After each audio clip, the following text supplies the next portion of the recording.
하나님 아버지 은혜를 감사합니다. 이 아침에도 우리에게 기도의 자리를 허락하셨사오니 말씀 따라 기도의 자리로 나갑니다. 하나님 앞에 온전히 구하고 듣는 이 시간이 되게 하옵소서. 예수님 이름으로 기도드립니다. 아멘. 찬송가 423장 하나님께 찬양드립니다. 무엇보다도 더 검은 죄로 물든 마음이 흰 눈보다 더 희게 깨끗하게 씻겼네. 주의 보혈 흐르는데 믿고 뛰어나가 주의 은혜 내가 입어 깨끗하게 되었네. 모든 의심 걱정과 두려움이 사라져 슬픈 탄식 변하여 기쁜 찬송 되었네. 주의 보혈 흐르는데 믿고 뛰어나가 주의 은혜 내가 입어 깨끗하게 되었네. 세상 부귀 영화와 즐겨하던 모든 것 주를 믿는 내게는 분통한도 못하다. 주의 보혈 흐르는데 믿고 뛰어나가 주의 은혜 내가 입어 깨끗하게 되었네. 나의 모든 보배는 저 천국에 쌓였네. 나의 평생 자랑은 주의 십자가로다. 주의 보혈 흐르는데 믿고 뛰어나가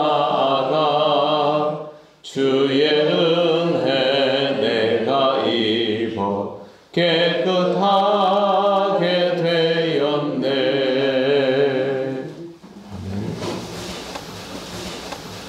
하나님 말씀 누가복음 22장 58절부터 62절까지입니다.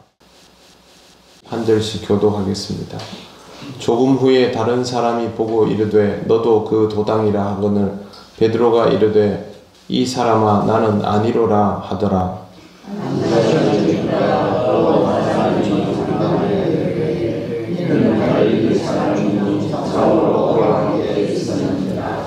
베드로가 이르되 이 사람아 나는 내가 하는 말을 알지 못하노라고 아직 말하고 있을 때에 닭이 곧 울더라.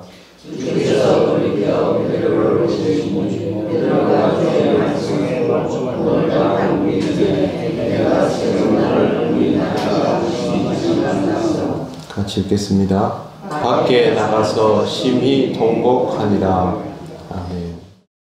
베드로의 첫 번째 부인이 있은 지 시간이 얼마 지나지 않았을 때 다른 사람이 베드로를 찾아와서 너도 그 도당이라 하였습니다. 이 사건에 대해서 누가는 마태와 마가와는 약간 다른 방식의 보도를 하고 있습니다. 마태와 마가는 불이 피워진 바깥들에서 좀 더 어두운 곳으로 자리를 옮기는 내용을 기록하고 있는데 누가에는 그런 것들은 하지 않고 있습니다.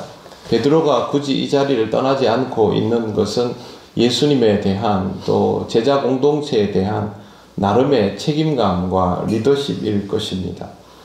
하지만 이것만 가지고 지금 이 자리를 지킬 수는 없습니다. 사람들이 지적을 하자마자 베드로는 부인하기를 반복합니다. 마태와 마가는 두 번째 고발자를 비자, 여종이라고 기록하고 있는데 반해서 누가는 다른 사람이라고 그렇게 기록합니다. 그리고 여기에 남성형을 사용하고 있습니다.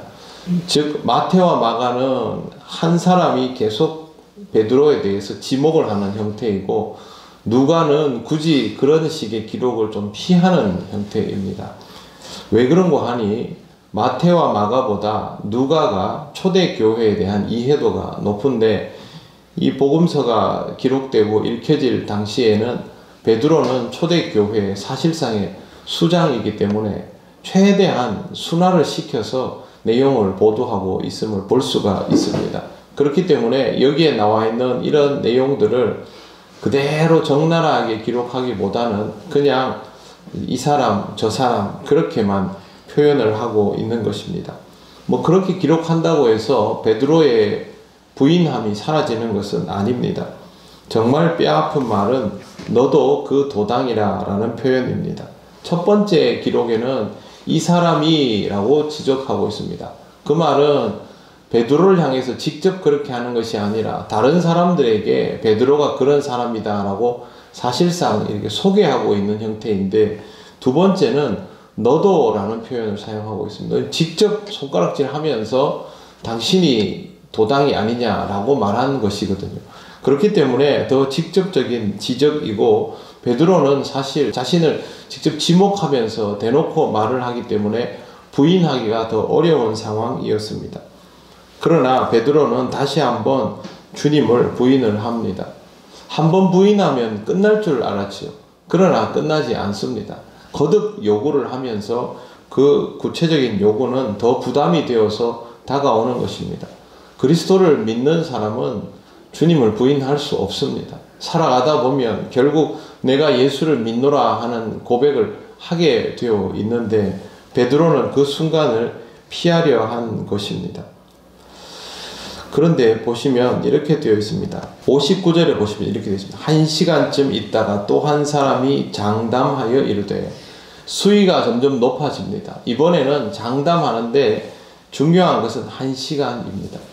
앞에는 조금 후에라는 것은요, 바로 이어지는 사건이지만 1시간이라는 것은 시간이 상당히 지났다는 뜻이죠.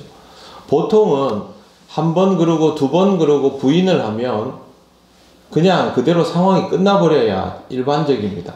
그런데 1시간이 있다가 장담하면서 지목을 한다는 말은 이 1시간 동안 무언가 진전이 이루어졌다는 뜻이고, 그 말은 이렇게 지목을 당한 베드로에 대해서 거기에 모여있던 사람들이 1시간 동안 자기들끼리 의견을 취합을 했다는 뜻이죠. 그리고 나서 장담하는 것입니다. 이제는 여기에 대해서 다른 말을 할 수가 없게 되었습니다. 59절에 있는 말씀을 다른 복음서에는 뭐라고 되어 있냐 하면요, 이 사람이 갈릴리 억양을 사용하는 것을 문제 삼고 있습니다. 마태에는 이게 상세하게 기록이 되어 있는데, 마태복음 26장 73절을 보면 너도 진실로 그 도당이라 내 말소리가 너를 표현한다 하거늘 이라고 되어 있습니다. 우리가 살아가고 있는 지방의 억양을 사용하지 않습니까? 갈릴리 사람들도 갈릴리 억양을 사용하지요. 그래서 베드로는 눈에 띄게 되어 있습니다. 사람들이 모여서 이야기를 주고받았죠. 저 사람 분명히 저기 잡혀간 예수와 같이 다녔는데 내가 한두 번 본 게 아니라고 발뺌을 하네. 막 얘기하다가 저 사람 갈릴리 억양을 가지고 있지 않느냐, 틀림없다, 이렇게 된 것이죠. 그러면서 장담하여서 얘기를 하니까 오늘 말씀에는 보면 60절에 이 사람아 나는 내가 하는 말을 알지 못하노라 이렇게 하고 있습니다. 그러나 마태복음에는 다릅니다. 74절에 그가 저주하여 맹세하여 이르되 나는 그 사람을 알지 못하노라 하니 곧 닭이 울더라. 누가가 얼마나 순화시켜서 이 내용을 기록하고 있는지를 잘 알 수가 있습니다. 베드로는 그 자리에서 저주하고 부인하였습니다. 맹세까지 했습니다. 이렇게 통렬히 주님을 부인하고 있을 때에 닭이 울어버렸습니다. 깜깜한 밤에 몰래 도둑질을 하고 있는데 갑자기 방에 불이 확 켜져 버리는 그런 느낌입니다. 베드로는 모든 것이 적나라하게 드러나는 느낌을 받았습니다. 성경을 보면 베드로는 이렇게 해서 이 상황을 피합니다. 거기에서 잡히거나 지적당한 것의 결과를 보지 않고 분명히 피하지만 닭이 울어버리는 것 때문에 주님이 이 모든 것을 다 아셨다라는 것을 비로소 깨닫습니다. 그래서 62절에 보시면 밖에 나가서 심히 통곡하니라 라고 되어 있습니다. 베드로는 초대교회의 수장이 되었고 정말 귀한 복음 증거의 사역을 감당했지만 그가 주님을 무려 3번이나 부인했다라는 기록은 사라지지를 않습니다. 베드로가 아무리 훌륭하고 뛰어난 인물이 되었다 할지라도 주님을 부인했다는 그 기억은 자신의 내류에서는 사라지지 않는 것입니다. 그러므로 우리는 이 말씀을 보면서 내가 그리스도를 주라 시인하고 고백하는 것에 대한 의미를 잘 생각해야 합니다. 더구나 베드로는 자기 입으로 주는 그리스도시요 살아계신 하나님의 아들이십니다 라고 당당히 고백했던 사람 아닙니까? 그 입술로도 이렇게 주를 부인할 수 있는 것이 바로 우리들입니다. 그러므로 사랑하는 성도 여러분, 항상 주 예수 그리스도를 시인하고 고백할 수 있는 신앙이 될 수 있도록 늘 신앙적으로 살아가시기를 바랍니다. 기도드리겠습니다. 하나님 감사합니다. 베드로의 모습을 보면서 그를 지적하기보다는 이것이 우리의 모습임을 인정하고 깨닫기를 원합니다. 하나님 아버지, 우리의 삶 속에 주를 시인하는 것이 당연하게 하시고 또 우리의 믿음이 견고하여져서 어떤 상황에도 예수를 그리스도라 고백하는 믿음이 있도록 인도하여 주시옵소서. 오늘도 주님의 은혜로 하루를 삽니다. 이 하루 동안 하나님 우리에게 말씀하시는 것들이 들리며 깨달아지게 하옵소서. 예수님 이름으로 기도드립니다. 아멘.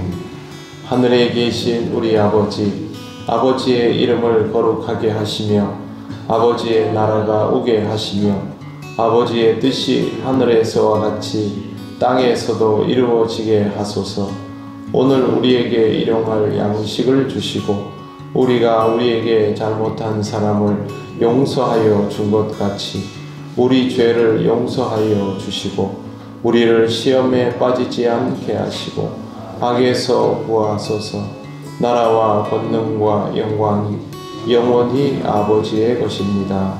아멘.